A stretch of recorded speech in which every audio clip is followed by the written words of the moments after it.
Good morning, ladies and gentlemen. Welcome to the Sports Insiders here on Singles TV's channels 249 and 250. Alongside, along with me are Mr. Scott Churchson and Mr. Obi Spencer. My wonderful resources that always pull my uncertainty out of the hat. Uh, I just want to remind everybody that Single TV can be found across Google Chromecast, Amazon Fire, and Amazon Fire TV sticks, Roku and Roku sticks in all smart TVs 2016 and forward. After the show, once you enjoy it, please go back to the iOS and Android stores where you can leave us a rating and a comment on what you have seen and on all the what other things that you would like to see on this show and other shows. But good morning, gentlemen. How Scott, do? Obi. Good morning. How we doing? I think it's an interesting morning in sport. Now that Russia doesn't have anything to do with sport, uh, to start with, I think they have been taken out of everything except for volleyball. Can I just say something off, as we're going into this? Speaking as a lifetime U.S. person, it is extremely odd to be watching a war that we're currently not involved in. Just throwing that out there. Yeah, it's interesting to say the least. As a lifelong American who's same age as Scott, I would counter with, this is the war that we watched our whole lives because we are now involved in this war from a cold side and an economic side with the country you and I grew up with as the enemy. So, sometimes my wife and I, we go, we're getting all nervous about the news. We go, well, things are back to normal, right? I mean, this is what we grew up with. Russia, it's just called that, but yeah, let's not go down. Let's talk about Russian hockey players instead or something. Yes. That's what we're here for. Or Formula One too, Mazepin. Yeah. Yes.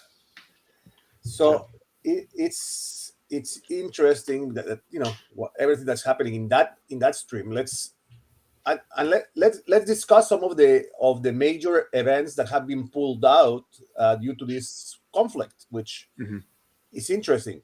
As Scott mentioned, the Formula One that normally is in Sochi has been removed and has been transported to Marrakesh, Morocco. That's a big for Morocco is great because otherwise they would have never they would have never gotten into that arena. But what do you guys think is going to be if this concludes before June, which I doubt it, but when the Sochi event was supposed to happen, what do you guys think?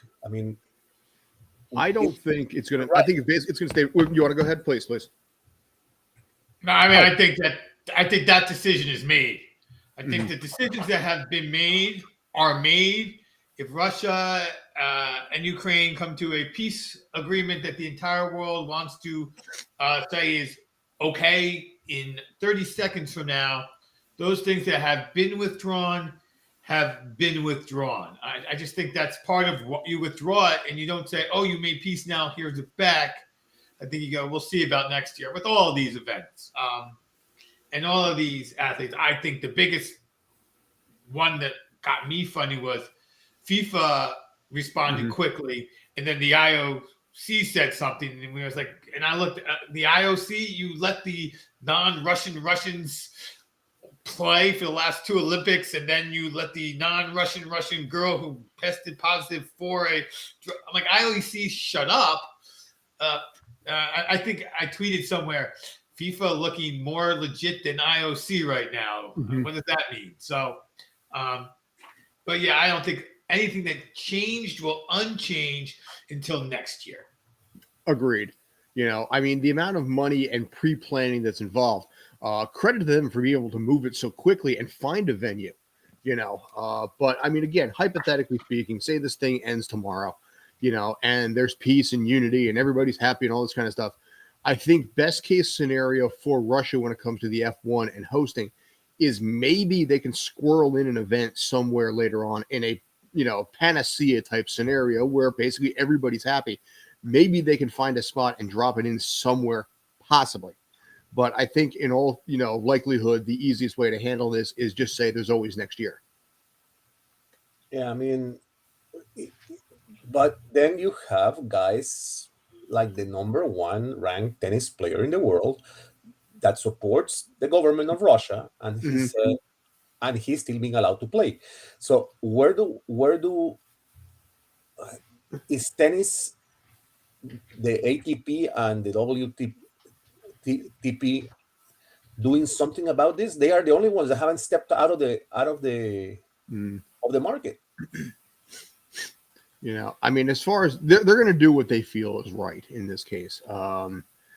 This is in some ways, by not saying anything, are you really in fact saying something? That's the mentality of the internet now.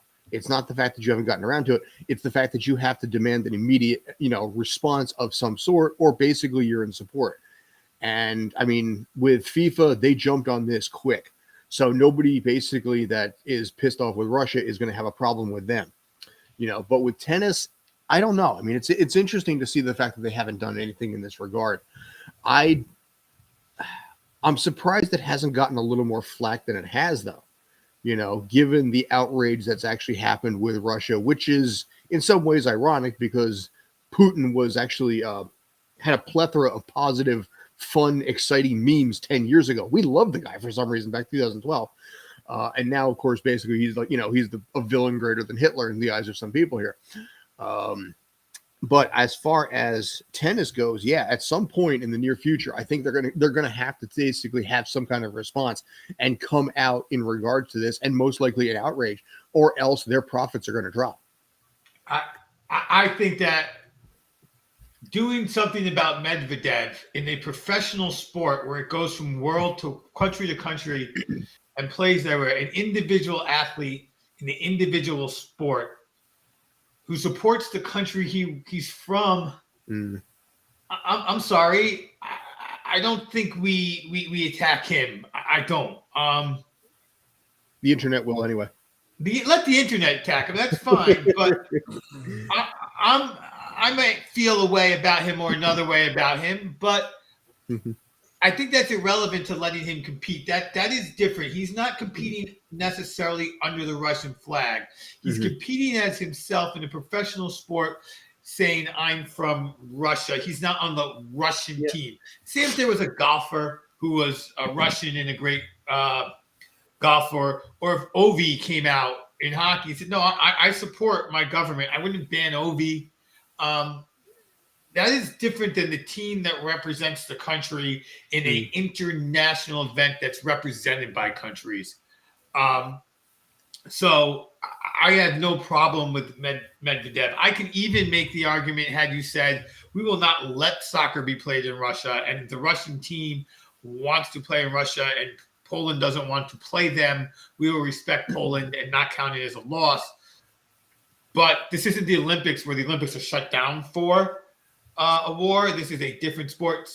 So even had that happened, I wouldn't be so against it, as I think where F1 is like, we're in there. We're there. That's where the sport is happening. We're not going to go there. And to that point, I don't exactly know whether Griner had hash oil on her, or if she was, accused and it was stuck in the bag, as we know happens in television shows all the time. But if I am a country where I am the government is obviously not supporting Russia, I don't know if I want my people going to Russia where they will get accused of something, possibly, if I don't trust that government.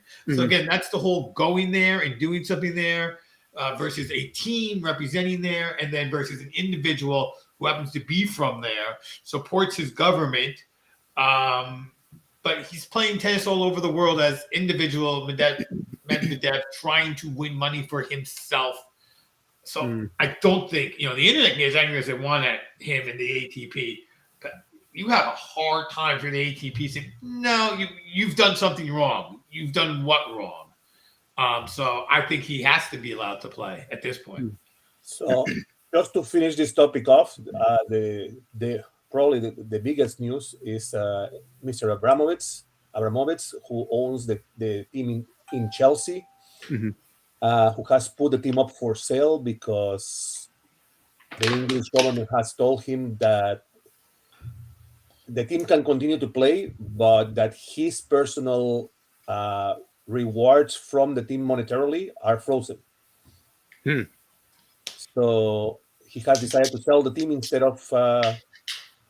Now the question is, how is he going to get his money? Considering that they are going to freeze it anyways.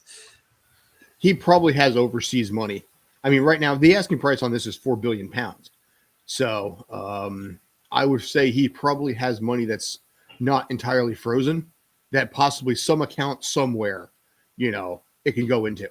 He may have to figure out some stuff on the back end, but I'm sure basically if it does in fact sell the team, I'm sure they will figure out a way to get him that money.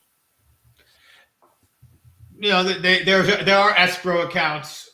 That kind of money, if you were to get that, if you were somebody who had that kind of money and then got more of that kind of money, you don't necessarily need it to spend it. So if you were promising me that you're going to put it into an account where it can be managed by somebody who I approve of until such time as funds to me are unfrozen, that might be better than just getting proceeds, because he's not getting proceeds, which is different than, so that money's not going to, like, they made $100, he doesn't get $100 versus I sell this, put it in this account, leave it in escrow, leave it managed, and then I can get it. So now it's earning.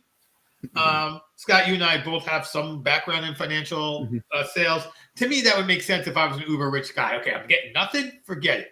Somebody else has to manage it till this thing clears up.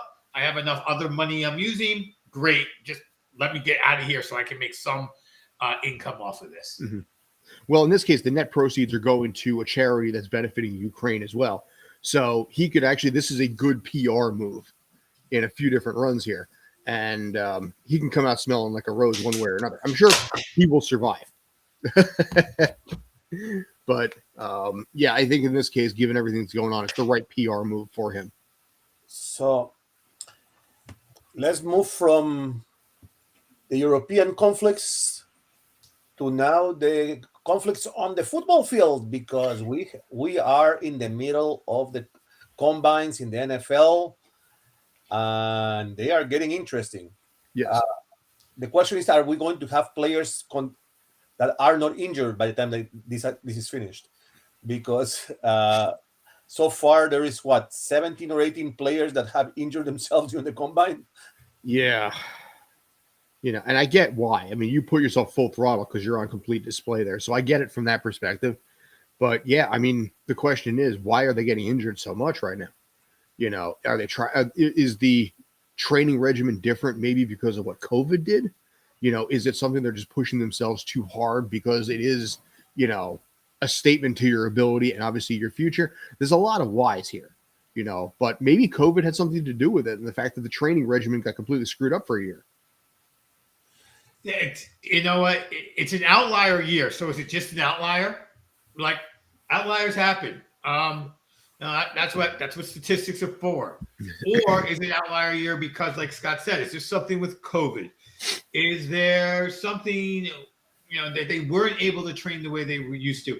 That they didn't all play as many games on the same schedule? What about, like, I don't know who are the who's and the what's, but are some of these guys the guys who had their entire season shifted to the spring, then played a regular time season, and now they're at the combines? Somebody will at some point do some real data analytics on this and see what it was. But it could just be an outlier. From the NFL point of view, it's probably just an outlier, and they're not going to change anything for next year, I don't think. We have positive stories as well. We got Davis running a 4.4. I was just going to say, yeah, a 4.78. As somebody posted on Twitter, this is the last thing you see before you die. 341-pound guy.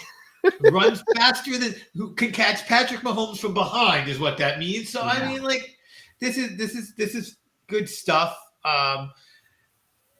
And we'll see if it continues next year. I don't like to get freaked out by 1 year things, especially since I think if I were to guess, Scott's explanation is right, and somebody can do the exact reason why it was right, but it just feels like lots of things are a little different right now, and that would explain, maybe that explains 10 of them, and the other 7 are normal injuries, and there you go.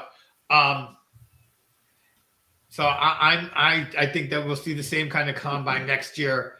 I'm not a big combine watcher or fan. I do play Dynasty Fantasy Football, as most of you know. By the way, I'm in a league. We need some players, so DM me over on Twitter, OB Spencer there. But I digress. If you're interested in joining the league, but in a few days, I'm going to start listening to all the rookie hype and try to figure out who I'm interested in drafting, et cetera, et cetera. And what I've learned from years of this sort of fantasy football is there's one, maybe 2 guys in all of the draft process whose numbers at the combines reflect something we should be interested in, and we ignored them before. And usually, if you figure out why, you can figure out why they were ignored before and go, oh, that's why we didn't expect this. Their combine numbers are not surprising. One of those guys is Miles Sanders, by the way, came in, had a huge, amazing 3-cone. But why did you ignore him before? Because he didn't play for 3 years because there was this guy, Saquon Barkley or something, in front of him. Broccoli. So that's just one, so that's my thing about the combines. They're useful to see if guys are living up to their tape, and if guys are above their tape, why, and if guys are below their tape, why. And I don't do any of that except for listening to people who study it, and those guys who are right more often than not. I go, all right, well, maybe I'll draft that dude higher. So yeah, that's me on the combines. So just to finish that topic off, and it's sad to see it because Canada's biggest prospect for the NFL went down at the combine, and that's Jesse Luketa out of Penn State University. He was doing the 40-yard dash, and he's probably not going to complete the training and the combine because he's now he tore his tricep. So I don't know. It's sad. Yeah. I mean, he'll recover from it. And this is, for stuff like that, that's part of the reason why the XFL even is a thing, to give players a second chance. Obviously, it's devastating psychologically, emotionally, and physically, but it's not the end for him yet. It's how he reacts to the very obvious setback and what's going to happen there. Now, maybe being from Canada, there's a little bit of additional hope on him, Great White North hope in this case, because of the fact that he is a Canadian going for the NFL Combine. Maybe, possibly. But in this case, it's a matter of what's going to happen going forward. How can he adjust, and what is the future going to be like? It's up in the air a little bit, but it's not to say it's over yet. So, yeah, look, again, I like I said, I'm not the only one who looks at the combine numbers the way I did. So do many NFL GMs. Like, if they see someone pop, what did they miss? If they see someone fall, why were they overexcited about them? But Micah Parsons, I don't think competed in the combines at all. And when he was drafted, the Cowboys knew they weren't going to have him for a year. And he still went in the first round. These players are not being drafted for next year by most GMs.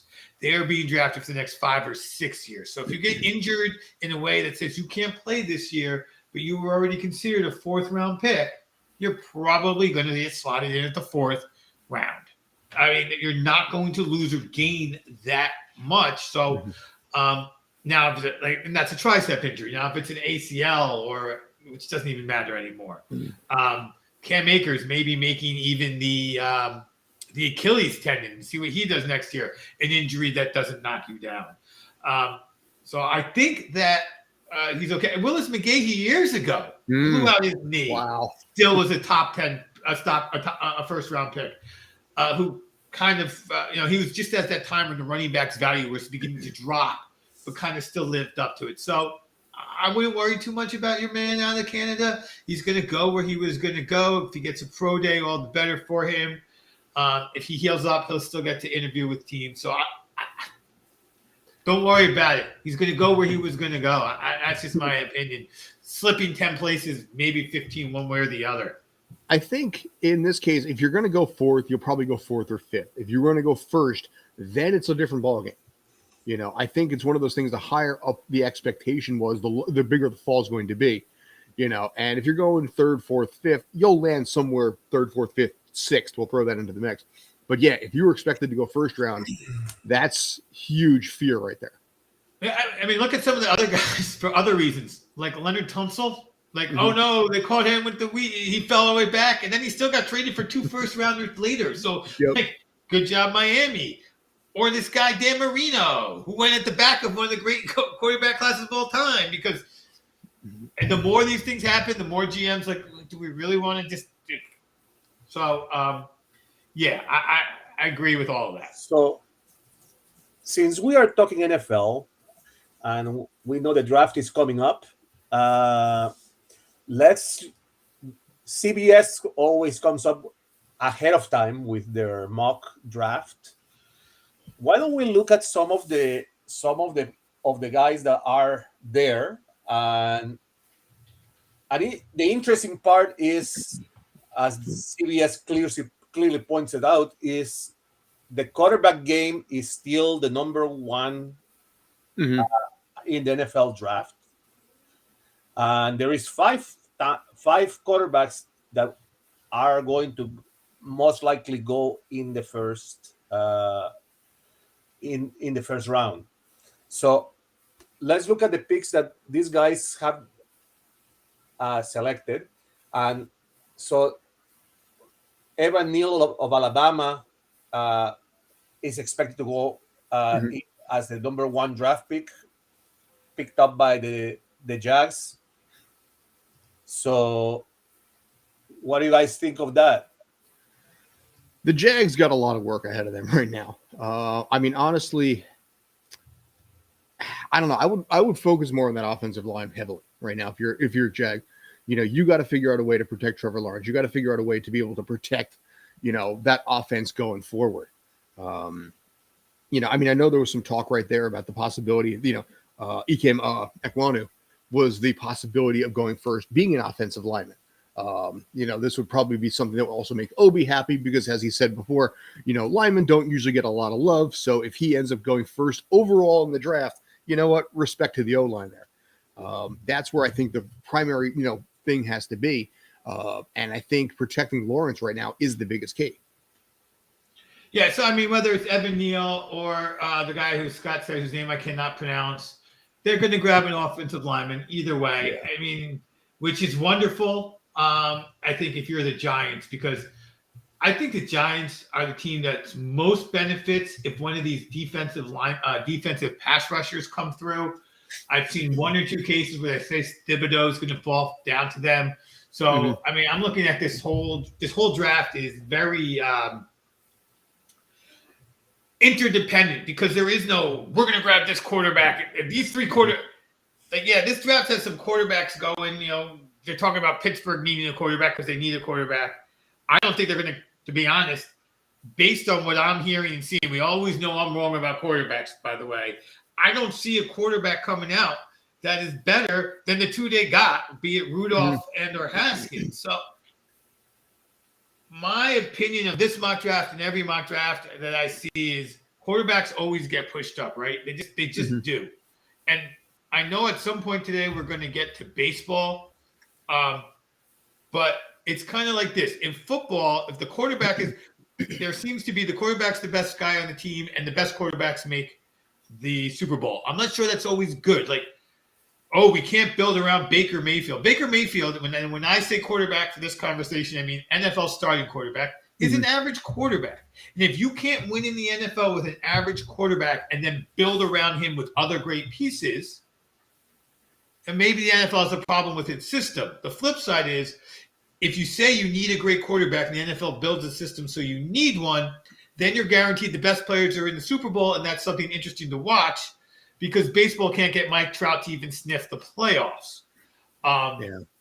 But I digress back into this. So, yeah, I think I'm going off on a rant. I apologize to everybody, but I do agree with Scott overall, happily, that the offensive lineman, whether it's Neal or and Kwanu, needs to go to protect Trevor Lawrence. And having seen Coach here in Philadelphia, I expect him to grab an offensive lineman early. If not, find a way to get another one in the second round, in the first round with trades as well. So the number 2 pick belongs to the wonderful city of Detroit.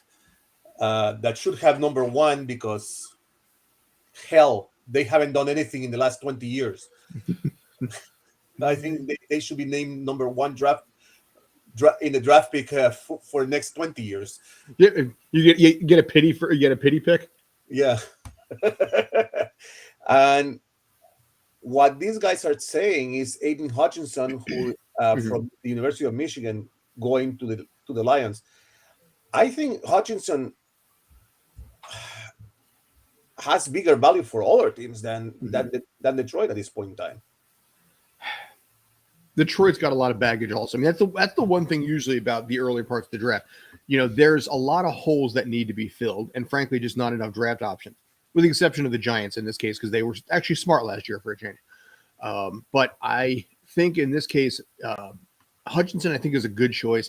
You know, they need to start shoring up a lot of the holes that team has, and it's a good way to use the number 2. I mean, I would almost possibly consider maybe trying to trade down, pick up maybe a first and a second in this case, a lower first, maybe a second rounder with the second pick. Don't be surprised, I think, if Detroit goes down that road, just because of the fact that there's so many holes that they have that, you know, you can get really good second round, third round guys like that.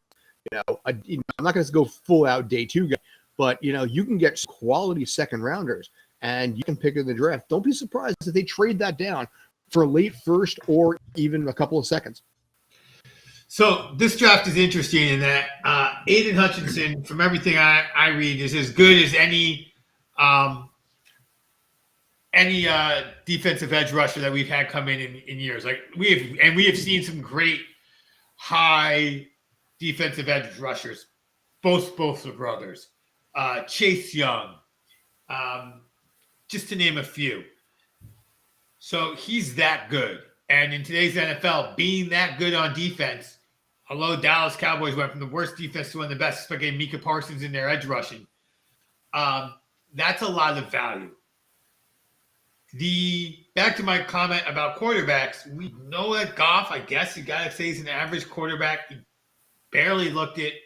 This is a team, probably the worst team positionally of any team in the NFL for years. So they get good players, and then those players just don't produce for them, do better when they get traded away, whatever it is.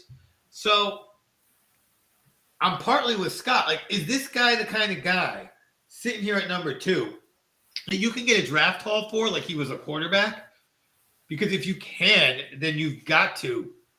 Although you've never proven you could do anything with that kind of situation. But if you can, you've got to. See what you can do with that.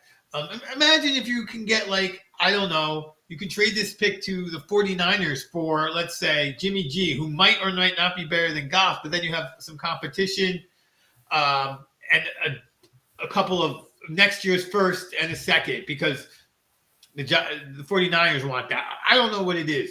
So I'm with Scott. As awesome as I think this guy is going to be, this franchise needs bulk improvements. And how do you get bulk improvements? Especially a team that nobody seems to want to go to because they've been so bad for so long. I think you got to move it. I think you got to find a way to take this guy. Maybe you get lucky. Maybe somehow, some way, the the Washington football team really wants the guy they want at quarterback so badly they do something stupid because they're a team that does some stupid things, and they give you a lot of value for this. I don't think the team that most seems to need a quarterback, being the Steelers, is going to do something stupid. But I don't. The Washington football team, whatever they're called now, I see doing stupid things all the time. And they're a team that might just go ahead and try to make that move for the quarterback that they really want and get him second overall here. And maybe somehow the Lions make a big deal, make a win, get a huge win, or they get a great football player. So, either way. Well, you're dealing with a Detroit Lions team that, while they were 8th worst overall in points scored last season, not great, could have been worse. They were the second. They did give up the second most points, second only to the Jets, who were a little bit further down this list. So there's a lot of holes there. Like I said, I think you, Obi, and I are in agreement here. That it's plausible that you can get 28th pick in the draft and maybe a 43rd, 45th, something like that, and who knows, maybe a 6th or 7th for that number 2 pick overall. If you find a team that's really, really gung ho, yeah, you sell it. So you mentioned the Jets. They are they have the 4th pick in the draft. And estimations is Kyle Hamilton, the safety, going to them. I feel that the Jets have bigger holes than the safety that they have to address. The safety is not going to make a major difference in their game right now. Agreed. In this case, this is a team that gave up 504 points last year. They were the only team in the NFL to give up at least 500 points. So again, it's a massive issue right there. And if Brandon Moran, by God, or JD, by God, they can tell you 100 different things beyond that. And there's a lot of holes on that team that's not on the offensive side. I think they got a decent future as far as the offense goes. It's shoring up that defense and making sure that they give the offense time. And right now, like I said, you give up 504 points across 17 games, you're not getting it done. Again, don't be surprised if they trade down also. Yeah, so I will be surprised if they trade down because they have another first-round pick, I believe. Maybe I'm wrong, but I thought they had one further down. Maybe I'm wrong. Yeah, they have the 10th pick. They have the 10th pick, right? So, I think that there are 3 stud defensive players in my mind.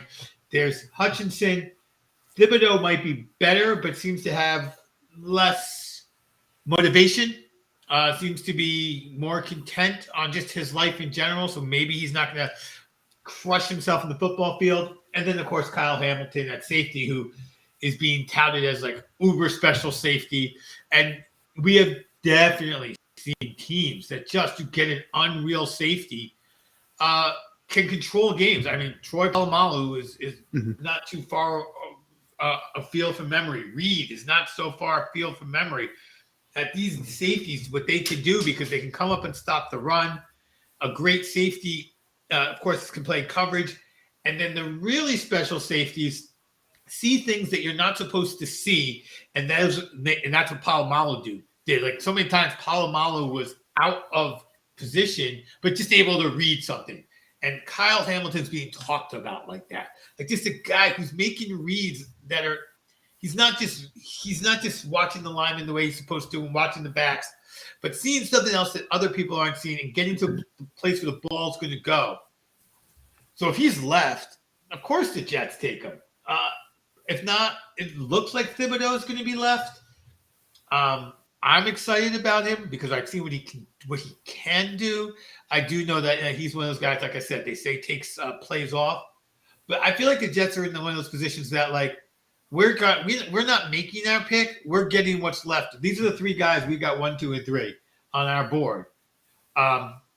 We expect Jacksonville to take a lineman. One of these 3 guys, 2 of these 3 guys to go next, and then we'll just pick what we want. Now, on the other hand, if someone comes up to 2 to take a quarterback, which I can't believe will happen, but this is the NFL, then the Jets are in a position where do the Giants want to make a pick? grab the Giants pick, and then fall back and get something else. And that's where things get interesting because I think the Giants, although will probably take an offensive lineman because those other three defensive guys are gone. If one of those other three defensive guys are available, I can see the Giants moving up to grab one. But then again, they'll be in a position where they'll just like, whatever, let the Jets take one, they take the other. So it gets kind of interesting in that game. But I think the Jets need one of these three defensive guys. Like Scott said, the worst defense in the NFL last year. So since you brought up the Giants and they are the next pick on the draft, they have the 5th and the 7th. Yeah. And names being talked about, and you were right, Obi. You were talking about offensive linemen. They are looking at Charles Cross out of the University of Mississippi. And with the 7th, the other guy that you mentioned, Mr. Kayvon Thibodeaux, the number 1 draft, the number 1 ranked in the draft. So those two would be great additions to their arsenal for future years to come. If I could lead off on this one, if you don't mind, given the fact of 40 years of up and mostly down. Last year, that team had the second worst offense and also second worst passing yards in the league, second only to the Houston Texans on both statistics there. Daniel Jones is going to get one more year as an opportunity, but this is Joel Schoen's team now. This is his legacy, and he is looking at everything in this regard as the new, we'll call it, New York Bills or, the Buffalo Giants, however you want to refer to this team now, as his team. And he's going to want to try and remove a lot of the stink that happened with the previous generation. And I think shoring up the offensive line, there is offensive tools there. Daniel Jones has potential and he has ability. I don't think it was well used last year. I don't think his legs were used well last year. And I think if they can shore up that offensive line, it's going to take care of a lot of it. You are correct. They have a 5th and they got a 7th.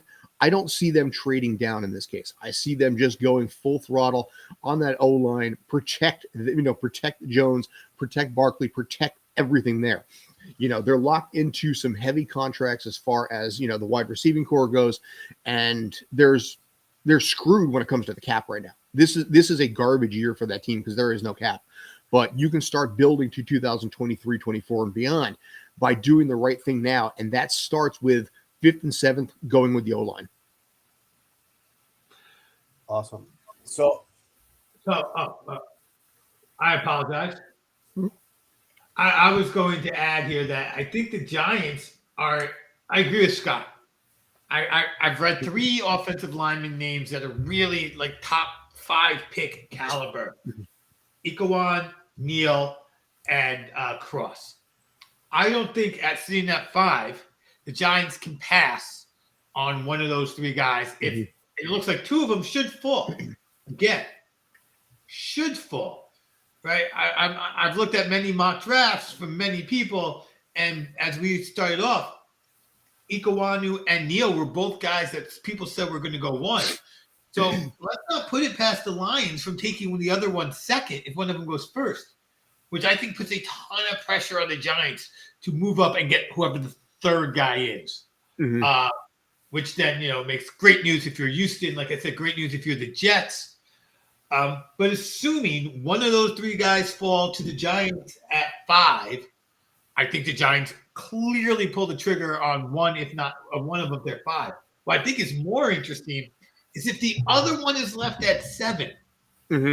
Saw what the Cowboys have done by taking 2 offensive linemen in the first round, built for a decade. We saw the Jets, even though they weren't good, their offensive line was never the problem when they took 2 first round drafted quality linemen in the first round. I mean, I think if you're on the Giants, I get 2 of those 3 guys in 5 and 7. Forget some of this talk about who might be there on defense. I agree. Because now you're saying, I'm building to protect this quarterback in Daniel Jones. And if Daniel Jones fails, I put a stud offensive lineman in front of him. Goodbye. Let's get a quarterback. So I'm all on with you, Scott. 5 and 7 can be 2 of 3 guys who are top 5 offensive lineman picks. If I'm the Giants, I'm a Giants fan, that's who I want. No skill players. Forget these great edge rushers, which they exist. give me these O linemen to build around. Now, one thing I just want to add in this case, and I have to give some credibility here, some cred. That was a Gettleman decision last year, because they're trading Chicago, they got Fields and everything worked out there. But I will give Gettleman his due that getting one of those, in this case, the 7th pick overall, worked out well, and it was a good call by him last year. Mostly it was a very tarnished legacy for the man, but in this case, at least for 2022-23, there is some degree of hope because you do have 2 picks within the first 10. And, we'll be disappointed, I'm sure, this year. Because like I said, this is a garbage year that they're tossing this year away. But you're building for a 2 to 3 to 5 year game plan. So we were talking quarterbacks. And the name Kenny Pickett mean anything to anybody? And that's Carolina's supposed pick. And that's with the 6th pick on the draft. He would be a great addition to that Carolina offensive team. Probably, I wouldn't be surprised if you would see him a couple times in his first season. I'm going to throw something. Go ahead. Yeah. So look, Carolina's got Sam Darnold. Is he good? I don't know. Is he bad? I don't think so. I'm kind of contorted when I say that. I feel like these teams are playing chicken with these quarterbacks this year. Like, can I not pick a quarterback? Can I go with what I got? Can maybe I grab Winston? What's out there with Jimmy G? Can I make a big splashy move? I want to avoid these quarterbacks at all costs. If you're not talking to me about a quarterback who you feel is a top 5 quarterback, a number 1 overall quarterback, and it's my team, I'd rather get lucky in the 4th. Mm-hmm. Let's go. If you can't talk to me about this quarterback being a top 5 pick, then let's get other guys. I feel that quarterbacks are hard enough to get right if you pick them first. Then you're making it. If you pick anybody at any other position, some costs go away, and then you keep going. All due respect and congratulations to the Arizona Cardinals for picking a quarterback in the first round, deciding it didn't work, and saying those are sunk costs, those are lost. Let's pick somebody else. Even the Jets finally doing it with Darnold. And I'm not sure it was bad, but they decided this is not the guy, let's move on. For giving up, and maybe that was too soon, but if you pick Kenny Pickett or Malik Willis here, you're going to stick yourself with this guy for 3 or 4 years, which may be a mistake. So I wouldn't pick one of these guys in the first round, because at least in the top 10, because I feel like you're going to then make yourself committed to this guy for too long. You're just going to. You're going to be like, all right, I'm going to stick with him. So there are other guys out there. At this point in the draft, I feel like the flip side is all the really solid, these are the good talent guys are probably going to be gone. If you're lucky, one of those offensive linemen that we spoke about is left. And let the Giants at 7 start picking on tier 2. Because, as I look at this draft, I think there's 6 tier 1 guys. So pick one of the tier 1 guys and let the Giants take the first tier 2 guy instead of reaching for the quarterback. Not that a tier 2 guy can't be a Pro Bowl player or Hall of Famer or anything like that. I think there was this guy, Tom Brady, taken in the 6th round once. But let the Giants take the first of tier 2 and don't grab the quarterback if you're Carolina. That's just my opinion. And then also bringing into the conversation Matt Corral is a possibility as well, not just Pickett, but he's somewhere projected to possibly be 18 to 20 as well, which opens up my question: Carolina or Pittsburgh? Because Pittsburgh's got to think future now too. Pittsburgh by and large has a strong team, for the most part, and it's very appetizing, I think, for a veteran quarterback to be a stopgap and mentor type scenario there. And I think, Tomlin obviously has longevity. He is well respected. He's appreciated over there. And I can see them probably even if Pickett comes to them, I could see possibly Pittsburgh taking him as well. And then, maybe just like I said, adding an Andy Dalton-esque, David Carr-esque, or something as a stopgap for 1 to 2 years and not start the kid right off the bat. I think if you're in Pittsburgh, you're at 18. And I think you said something incredibly important there. You could pick that quarterback, and if he fails after 1 year and Tomlin's looking around and go, nah. First of all, he's the 18th pick. And second of all, you have a coach with longevity and everything else that goes with being Tomlin. I was looking for a fancy word. Didn't come to my mind. You can jump him. You'd be like, no, we picked wrong. Our bad. I still think that they're the biggest player.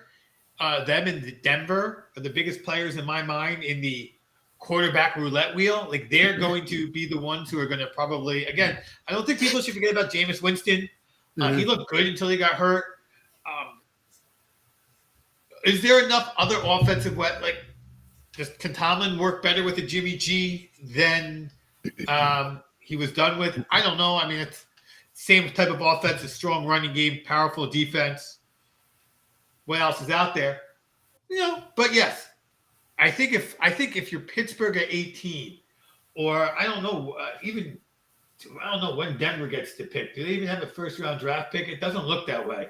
But even then, when they get to pick, these types of teams can pick a quarterback. But if you're Carolina, I think you're making an investment at 7. You're making a different type of investment that's going to cost you long run. If you're wrong and you have no reason to believe that he is as good as other players in the draft at his position, stop reaching for the quarterback. So, guys, we have about 10 minutes left. And MLB is at a standstill. Today at 7:30 in the morning, the conversation started again. I can't believe that the owners of the teams actually got up at 7 o'clock in the morning to be there for 7:30 breakfast. But there is I can't seem to understand what the delays in this deal are. Because, they are not that far off in the key points. If you look at what the numbers are, they are not that far off. The owners could technically say, we'll give you what you are asking for right now. Let's start the season. So let's look at the minimum salary, what it was, what the owners are saying, and what the MLBPA are saying. Minimum salary in 21 was $570,500. The owners are offering $700,000 and $10,000 increase each year. MLBPA is asking for $725,000 and $20,000. That's a difference of $5,000 that they make in popcorn sales. But isn't there a huge difference in the escalation on those minimum salaries? So the difference in the escalation goes from $10,000 for the owners, what the owners are offering, to $20,000 what the MLBPA is asking. It's $10,000 difference. I mean, $10,000 in baseball standards is a couple of kids going to the ballpark a couple more times a year. The issue is not, I think, this year right now. It's 10 to 20 years down the line. Because if you bump that out, $700,000 with $10,000 becomes $800,000 10 years from now. $725,000 with $20,000 suddenly becomes $925,000. That's $125,000 a year more 10 years down the line. And I think that's in this case what they're fighting about. It's not the present day. It's the cumulative effect of what is going to happen in the 2030s. And then, at that point, that's where I think the battle comes into this. I understand both. I understand, the Players Association trying to look out for the noobs in this case and the guys just coming up. But I think the owners are trying to look at this from a perspective of a decade-long scenario where they're like, all right, we're not going to pay much now, but we're going to be eating this later.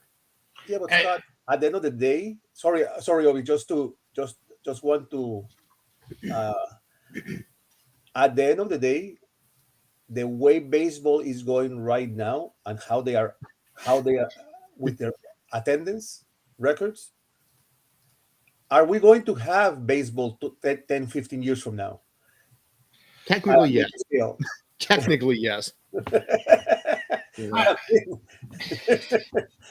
here's the interesting thing. Now I know my boy Scott over here is big on looking at the success of a sport by its ratings, and that's a legitimate thing to look at. I also know that other people like to look at their revenue. Baseball's revenue keeps going up, so the owners are like, "Well, I don't care if people are watching it. Somehow I'm making money." And are the and a network may not care if more people are watching it as long as they're able to charge enough for the ad. So it's a whole thing on what does it mean to exist.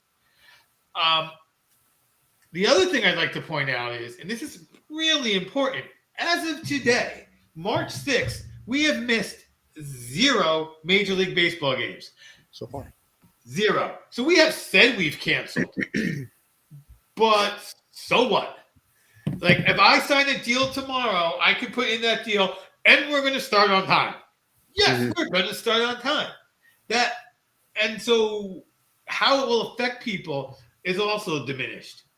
I know a lot of people like basketball. If I don't have baseball, but I'm watching March Madness, which now goes into April, I might not care that I missed the first week of the season. By the way, now I'm going to be into my NBA playoff. I might not care. So there is some room of not even losing people who are moderately interested, like me. You might not lose me because I have other priorities anyway. When you will start to lose people is when you don't have games on that don't have naturally competing things that people watch and instead of. Then that's when the other sports really start juicing it up, like soccer. Hey, you used to watch baseball, now come watch soccer. That's when baseball really has to be worried in terms of eyes on. Now, the other thing is there are people who will just be like, this tastes bad, and I'm not going to go back to it anyway, even if it's back on. So those people you of course risk, and then the new guys coming up, the girls and folks who say, I'm never going to get interested. All that to be said, though, like to this point that Scott was just talking about how it escalates so quickly that it becomes a lot of money. The players want that because the players don't want you bringing up 3 or 4 or 5 young guys and replacing a mid-level player with these young guys. They want that to hurt when you bring up a young guy. They want it to be worth it. That's why they're escalating more. That's why one other reason why they're fighting so hard for it is the guys who are playing now are willing to help the guys who are coming behind them. But in 10 years, if I'm a rookie now, in 10 years, if I'm a $3 or $4 million just a hang around player, you can keep me. You know what you're getting for $4 million, or you can bring in a rookie for $1 million. We'll finally have millionaires versus billionaires legitimately. Billionaires for $1 billion. But that might hurt you because that's going to be a greater amount of salary for not knowing what you're getting versus $3 or $4 million for knowing what you're getting. So there's a lot here. I don't really blame either side for what happens because that's what happens in these negotiations. But I do wonder. I feel like public sentiment is on the side of the players now, and I don't know if that's a general. Public is on the side of workers in general feel that's changed over the last 20 or 30 years, or there are more players in sports media. Sports media is intentionally picking players over journalists to be involved. And players, of course, are sympathetic to other players because they went through it. So the opinions are changing. That's an interesting thing overall. And that to me is actually more interesting than these negotiations because I'm a baseball fan anyway. So we have 1 minute. I'm just going to touch quickly on this point, guys, because it's the biggest